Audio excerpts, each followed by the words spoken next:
夫约瑟为人正直，他又不愿公开羞辱他，却有意要秘密解除婚约。他正在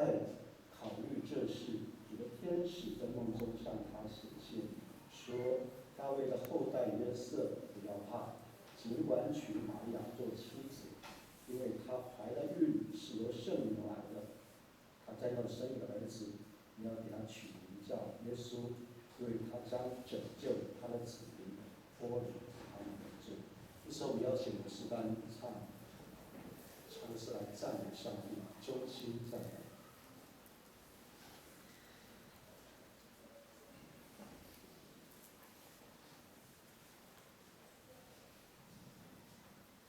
师兄请坐。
弟兄姐妹，我们低头祷告。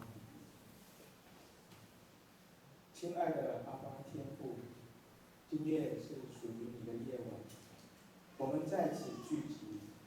为的是来欢庆等候你的降生的美好的日子的到来。我们每个人都是带着喜悦、欢乐的心情来到主的家。今晚我们要用歌声荣耀你，用喜乐的心来迎接主你的降临。我们更要来思考主赐下你独生爱子耶稣基督来到世上，为了成就你的救恩，给我们这些罪人带来盼望、拯救